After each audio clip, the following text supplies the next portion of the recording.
BJP सरकार के राजस्थान सरकार के नवनिर्वाचित मंत्री झाबर सिंह खर्रा एक दिवसीय दौरे पर हनुमानगढ़ पहुंचे और कल भारत संकल्प यात्रा के तहत वे बहलोल नगर के कैंप का निरीक्षण करेंगे और वहीं सिंह के हनुमानगढ़ पहुंचने पर भाजपा कार्यकर्ताओं ने जगह जगह उनका स्वागत किया और वे मीडिया से भी रूबरू हुए और उन्होंने पत्रकारों के प्रश्नों का जवाब देते हुए अपनी व सरकार के भविष्य की प्लानिंग बताई और पूर्ववर्ती कांग्रेस सरकार पर भी बरसे और श्री करणपुर से बीजेपी प्रत्याशी सुरेंद्र पाल टीटी को चुनाव से पहले मंत्री बनाने, पेपर लीक मामले, हरियाणा व पंजाब में राजस्थान से महंगे पेट्रोल डीजल और केंद्र सरकार की हनुमानगढ़ की स्थानीय 281 करोड़ की पानी की योजना पर भी उन्होंने बातचीत की और मीडिया के सवालों के जवाब दिए।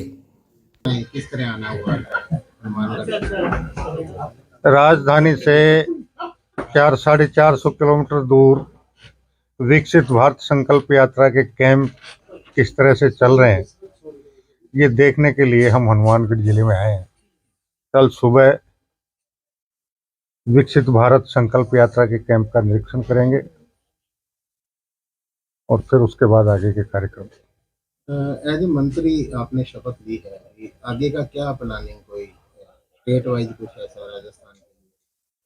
देखिए, भारतीय जनता पार्टी का सबसे पहला लक्ष्य यह है कि पिछले 5 साल में राजस्थान में जिस प्रकार की अराजकता की स्थितियां रही हैं, अपराध चरम पर गया है, भ्रष्टाचार चरम पर गया है और समाज के हर वर्ग के साथ विश्वासघात और अन्याय हुआ है।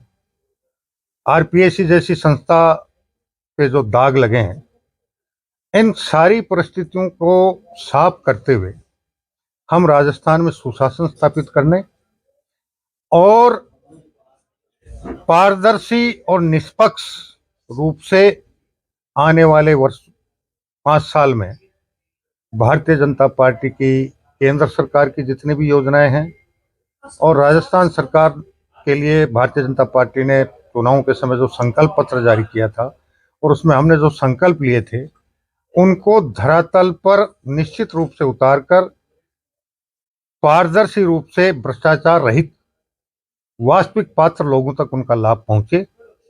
और उसके अलावा पिछले 5 साल में युवाओं के साथ, बेरोजगारों के साथ जिस प्रकार का 19 बार पेपर चोरी हुए, मैं लीक नहीं मानता उसको। लीक तो उसको कहते हैं जब कहीं बीच में कोई विद्यार्थी घंटे भर पेपर देकर उठकर चला जाए और बाहर जाके बता दे। ये तो जहां स्ट्रांग रूम से जिन लोगों के जिम्मे निष्पक्ष रूप से परीक्षा कराने की जिम्मेदारी थी, उन्होंने परीक्षा से 24 घंटे पहले, 36 घंटे पहले स्ट्रांग रूम से पेपर चोरी किए और मार्केट में सैकड़ों करोड़ रुपए लेकर बेचे। इस प्रकार की पुनरावृत्ति नहीं हो, उसके लिए राजस्थान माननीय मुख्यमंत्री जी ने एसआईटी का गठन कर दिया है और हम ये मानते हैं कि आने वाले 4-6 महीने में पिछले 19 पेपर चोरी के मामलों में जो भी संलिप्त थे, वो सारे के सारे कानून के शिकंजे में।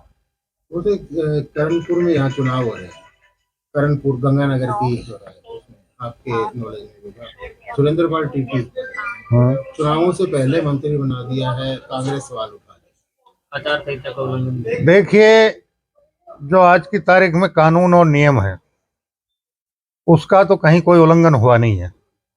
अब बाकी ये तो राजनीतिक मुद्दे हैं। हर मुद्दे में एक पार्टी कहती है कि ये गलत हो गया, दूसरी पार्टी कहती है ये सही हो गया।